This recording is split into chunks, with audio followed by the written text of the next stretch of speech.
Me pide tanto la congresista Glave como la congresista Salgado. Congresista Salgado, luego congresista Glave. Gracias, Presidenta. Sí, me parece que estamos tratando de aclarar más y me parece correcto. En la que el partido decide hacer su elección interna para poner sus candidatos, la hace con sus militantes. No es obligatoria. Y tampoco tiene un número mínimo ni máximo. Si a mí se presentan 5 personas para votar por la congresista Alejandra Aramayo en su jurisdicción y no se presenta nadie más, ella saldrá elegida. Esa es mi interna y la presento.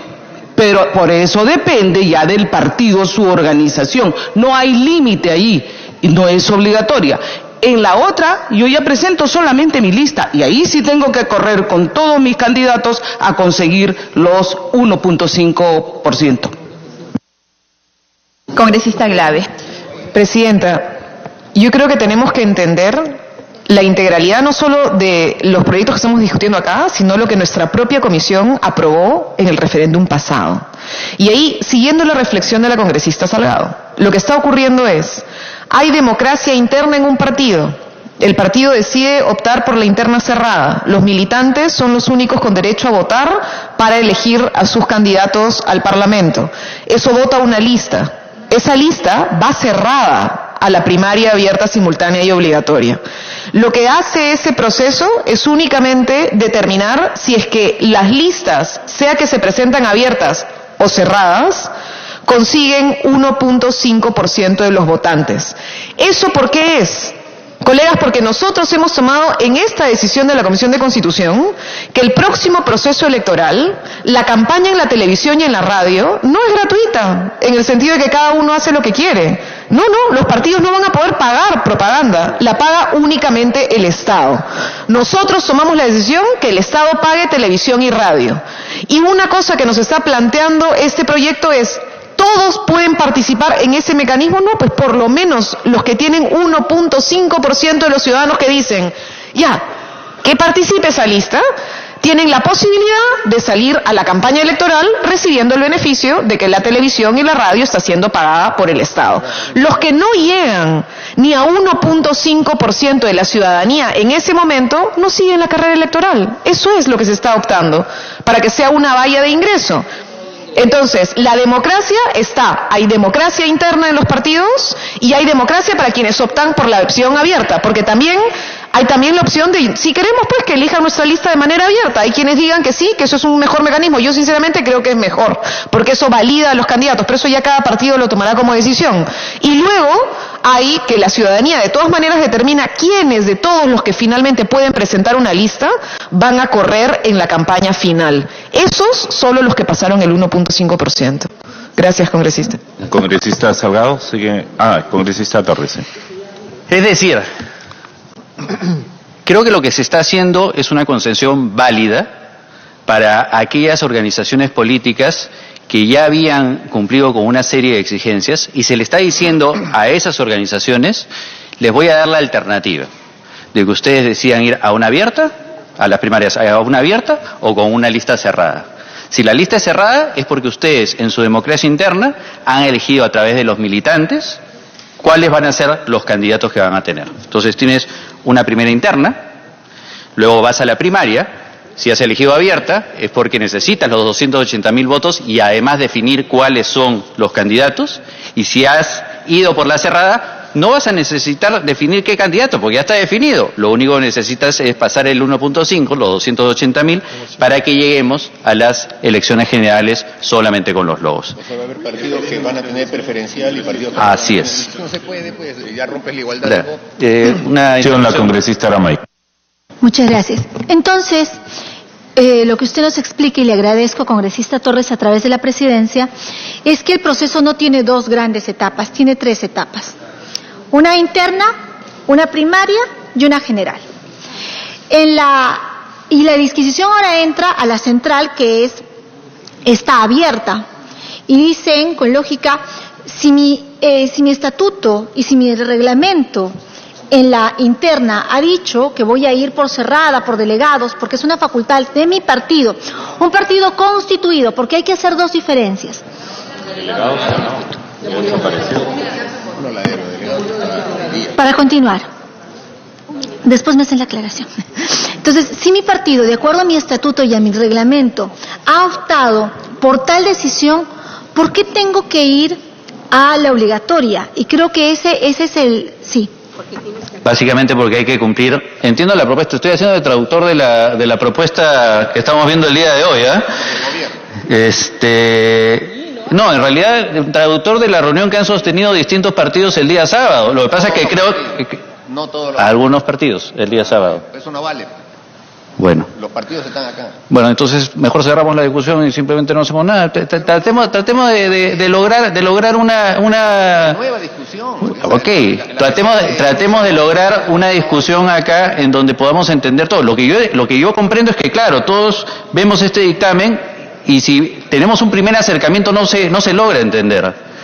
Lo que está precisando la congresista Aramayo, sí, en efecto, es que para los partidos que están al día de hoy inscritos hay 3 tiempos. Un primer tiempo donde se define si es abierta y cerrada. Un segundo tiempo que pregunta a la congresista Aramayo si es que es necesario o no.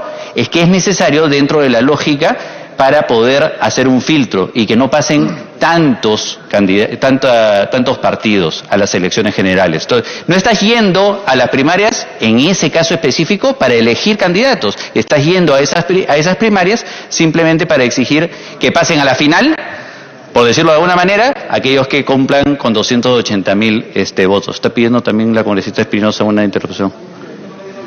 Yo para terminar entonces y habría que atender algunos principios, entonces, que estamos apelando para hacer estas modificaciones.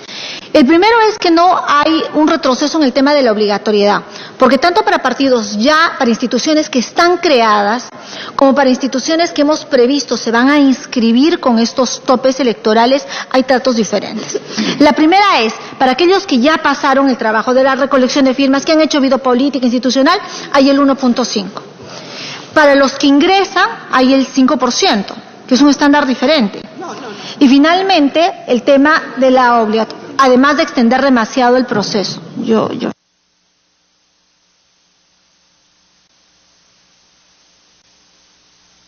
Continúe, congresista Torres.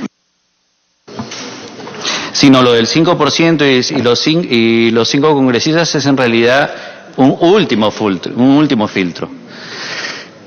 A ver, tratando de entender la lógica, creo que podríamos verlo de la siguiente manera. Están dejando la puerta de acceso sumamente amplia, grande, para que puedan entrar muchísimos partidos, ¿sí? Por eso es que la inscripción de partidos ha sido reducida de una manera importante, solamente pidiendo afiliados.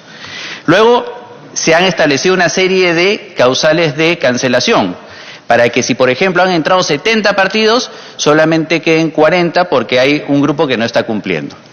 Luego están buscando que haya unas primarias. ¿Para qué? Para que de esos 40 partidos, solamente aquellos que consigan 280.000 votos, sea porque lo están haciendo abierta o sea porque lo están haciendo con una lista cerrada, quede al final 10 partidos que vayan a las elecciones generales. Eso es, como yo lo entiendo, no sé si me estaré equivocando. Gracias, presidente. Gracias, congresista Torres. Es lo que dice el dictamen, congresista. Congresista Espinosa. Gracias, presidenta. Presidenta, me solicita una interrupción. Congresista Neira. Gracias. Yo también quiero interpretar esto en 2 tiempos, ¿no? El tiempo que tiene el derecho la institución política, según su estatuto, de ser abierta o cerrada. Libre, ¿no? Libre, abierta y cerrada. Es el derecho internamente que va a decidir la lista que va a llevar en el segundo tiempo, o el segundo momento, las elecciones generales. Ahí sí tenemos que respetar el artículo 31 de la Constitución y lo que dice, y el artículo 25 del Pacto Internacional de Derechos Civiles. En la general sí tiene que haber la libertad. La lista puede haber sido cerrada, pero cuando va a la ley general tiene que ser abierta con el voto preferencial, porque ese es el derecho de que yo elijo al candidato que me va a representar en mi jurisdicción, el que yo creo que tiene las condiciones y tiene la posibilidad de que seamos atendidos. Eso ahí sí no puede ir, si acá es cerrada, acá no puede ir cerrada, porque estaríamos atentando contra la libertad de elegir.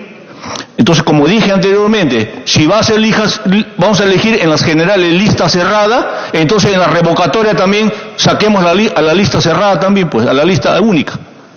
Eso sería lo justo, porque la población escoge y quiere y no debe ser estafada con este tema, porque la esencia de la democracia es la libertad, la libre elecciones. Gracias. Gracias, congresista Neira. Congresista Espinosa. Gracias, presidenta. Presidenta, creo que hay un tema de entendimiento de términos. Había, en principio, la propuesta era interna, primera vuelta, segunda vuelta, o sea, 3 fases. El tema de las preprimarias, que se vendrían a ser las elecciones internas de los partidos políticos, que según la propuesta serían organizadas por el Jurado Nacional de Elecciones, con participación de la OMPE, de la RENIEC, un militante, un voto. Y se daría básicamente aquí la primera fase de lo que significa el voto preferencial. Y bueno, esas serían, que no aparecen aquí en el dictamen como preprimarias, les denominan internas en el dictamen. De ahí vendría la segunda fase, que serían las internas. En el tema de las internas, el partido político, las primarias, presenta la lista, ahí puede ser cerrada y bloqueada en función de lo que ya eligieron, o la otra opción es con los cuadritos para colocar la denominación de quienes consideren. Es voto universal, obligatorio, directo. Y con esta lista, que se remite al Jurado Nacional de Elecciones, ya queda una lista bloqueada y cerrada para participar en las elecciones, que sería la primera vuelta. La primera vuelta que elegiría presidente y congresistas. Una vez finalizada ayudaría un poco en el tema de partidos políticos, uno, a validar el tema del voto preferencial, y en segundo lugar a reducir la pugna interna, que no significa que va a dejar de existir, porque va a existir en la preprimaria, pero en la primera vuelta se concentrarían todos ya en la elección básicamente presidencial. Y de ahí, dependiendo si no alcanzara, como señala la Constitución, el 50% más 1, se pasaría a una segunda vuelta. Ese es más o menos el mecanismo planteado por la Comisión, con el consenso que se alcanzó con la participación también y la propuesta, creo, aceptada de la Presidencia del Consejo de Ministros. Por eso es importante, y yo vuelvo a ratificar, señora Presidenta, mi preocupación, que la participación de los ministros recojan la propuesta del Ejecutivo, porque si no vamos a tener el mismo problema de falta de reconocimiento de la propuesta, lo que al final va a generar cuestionamiento a la aprobación de la ley. Pero bueno, ese es otro tema político, pero tal como está la cuestión era internas, y las primarias, la primera vuelta y la segunda vuelta, que es el mecanismo que se habría planteado más o menos en la propuesta. Gracias. Me pide una interrupción, 2 interrupciones, señora Presidenta. El congresista Mauricio Mulder y la congresista Lourdes Alcorta. Congresista Mulder. La propuesta tiene tanto enredo que la verdad es que todavía nadie la tiene bien definida. Y por eso es que se van generando situaciones que cuando uno las proyecta en la práctica van a terminar confundiendo y hasta vulnerando preceptos constitucionales, porque el congresista Torres, por ejemplo, ha señalado que el partido político mantiene el derecho a optar en presentar una lista cerrada previa elección interna por su cuenta en un calendario anterior. No hay que olvidar que la propuesta del Ejecutivo es que las elecciones primarias sean en el mes de octubre del año anterior. O sea, imagínense, ya tendríamos que estar adelantando que en abril las elecciones internas de los partidos. Que pueda un partido político proponer una lista cerrada. Ese partido político iría a las primarias de octubre con su símbolo, nada más. Y el otro partido que está en la otra cuadra decide hacer elecciones abiertas, ¿no es cierto? Y ese partido concurre con 2 casilleros. Entonces, ¿cómo va a ser igualdad en el voto si son 2 procedimientos distintos que van a hacer que el ciudadano a la hora de votar va a encontrar que este partido político solo tiene un símbolo y no tiene para escoger, y en el otro partido político sí hay 2 para escoger? Entonces ya no es igual el voto, pues. Tiene que ser igual el voto. Y es evidente que en una circunstancia como esa lo vulnera. Y si encima todavía le vamos a agregar que después de eso, de esas primarias, viene la elección del Congreso, en donde antes se marcaba preferencial y ahora ya no se va a marcar preferencial, entonces mayor distorsión. Entonces no puede establecerse criterios en los que la obligatoriedad los distorsione. Si fuese que la concurrencia a una elección abierta sea voluntaria, le quitamos la O al paso, y sea simplemente que vayan los ciudadanos que quieran y los que puedan y los que se convenzan y los que sean receptores de una buena campaña electoral, perfecto, podrán ir 1 millón, 2 millones, 10 millones, pero al final siempre la lista la hará el elector con su voto preferencial. Pero si se mantiene esta opción de que sea obligatoria para algunos y no obligatoria para otros, entonces evidentemente el voto no va a ser igual, pues, Presidenta, se rompe el precepto constitucional. Congresista Alcorta. Gracias, Presidenta. Sí, yo también encuentro todo esto bien enredado y cada uno tiene una versión diferente. Lo segundo es que desde el momento que se pone una lista cerrada en una primaria, se está eliminando automáticamente el voto preferencial y yo voy a morir en mi ley. Porque yo tengo el voto preferencial abierto hasta el día de acá, hasta que se venga a votar acá en el Congreso. Y el día que se vaya a votar una elección pública. Porque es el derecho, como lo ha explicado bien el congresista Neira. Entonces, eso es una forma, me parece una forma sutil prácticamente de eliminar el voto preferencial. No tiene ninguna razón de... Acá creo que la gran mayoría de este Congreso y de los 2 periodos anteriores, 2006 y 2011, esta propuesta se llevó a cabo y no pasó. Se votó en el Pleno y no pasó. En 2 periodos congresales diferentes, con diferentes congresistas, y no pasó. Entonces, como varios proyectos que no han pasado, ni siquiera hacer proyectos legislativos para presentarlos en el hemiciclo, se quedaron en la propuesta nada más de la comisión. Pero eliminar votos preferenciales es el derecho que tiene uno para votar. El argumento es suficientemente solvente para estar debatiéndolo el día de hoy acá. Entonces no se puede votar por una lista cerrada, bloqueada, para que además la gente la consolide. Hay un principio, la votación de un pueblo que ha sido ignorante por los motivos que va a votar es invalidada. En Austria anularon la votación. Y acá la votación del referéndum la ha llevado a la mala, con mala leche, con mala intención el presidente Vizcarra, con toda la intención express de anular un derecho, porque ese es el derecho que tiene un ciudadano según la Constitución. Porque nosotros somos obligados, no tenemos mandato imperativo. El presidente tiene iniciativa constitucional, no puede observar la Constitución, no puede hacer lo que le da la gana en general. Y si este Congreso no se para a decirlo con claridad por estos proyectos de ley, todos los que son de su partido tienen que aprender. El Congreso no se aprende en 2 años, tiene todo un proceso. El Congreso se camina, no se atropella.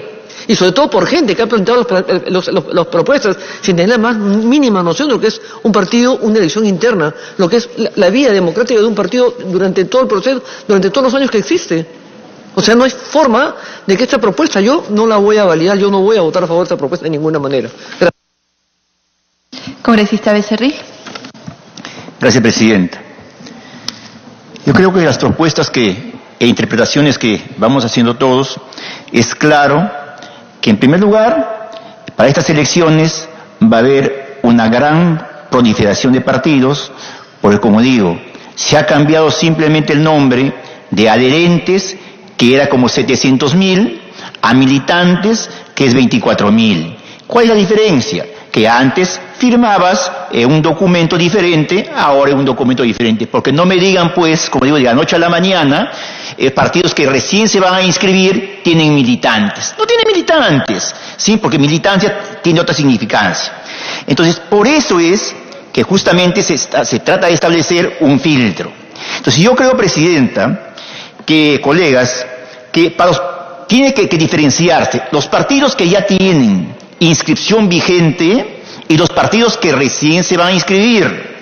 Entonces, para los partidos que ya tienen inscripción vigente, para elegir sus candidatos, tiene que hacerse en el interno con sus militantes.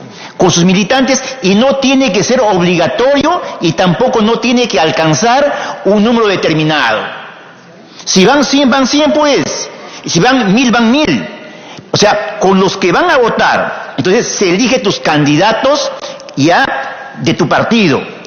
En ese caso, cuando hay inscripción vigente, ya no deberían, desde mi punto de vista, ir a ese 1.5% que es otra valla. ¿Para qué? Si la valla se va a dar ahí luego en las elecciones generales. Y para los partidos políticos que recién se van a inscribir, ellos sí, obviamente tienen que tener sus elecciones donde tienen que tener por lo menos el 1.5% de gente que va a elegir. Y su segundo filtro para ellos será el 5% de las elecciones generales. Esa debe ser la diferencia, Presidenta. Gracias. Gracias, congresista Becerril. Congresista Meléndez. Gracias, Presidenta. Presidenta, yo solamente quería hacer algunas precisiones respecto al dictamen. Y una de ellas, Presidenta, era que a mí sí me parece interesante, por ejemplo, colocar que esta elección va a ser una elección simultánea para facilitar, por ejemplo, el trabajo de la OMPE, para tener una mejor planificación en cuanto al cronograma electoral y, evidentemente, para optimizar también los recursos. Segundo, Presidenta, sí creo que debería colocarse que la organización política que no obtenga en las elecciones primarias al menos el voto del 1.5% de los ciudadanos que sufragaron las últimas elecciones de carácter nacional no podrán seguir participando en el proceso electoral. Y esto iría, Presidenta, en coherencia con lo que ya se votó en el anterior dictamen respecto a la inscripción y cancelación de partidos políticos. Y dice lo siguiente, el inciso E del artículo 13.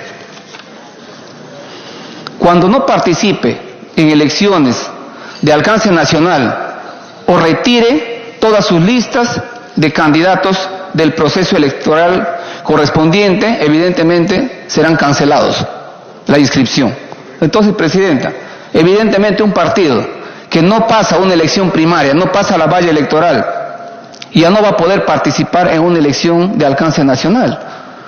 Si ya está señalado aquí, entonces no habría ningún problema en colocarle la valla del 1.5%, porque ya se señala acá en este inciso. Y la obligatoriedad, Presidenta, finalmente, ya para terminar, está contemplado en el artículo 31 de la Constitución. Como la elección primaria es una elección nueva, evidentemente este artículo se está trasladando porque se está adelantando la elección.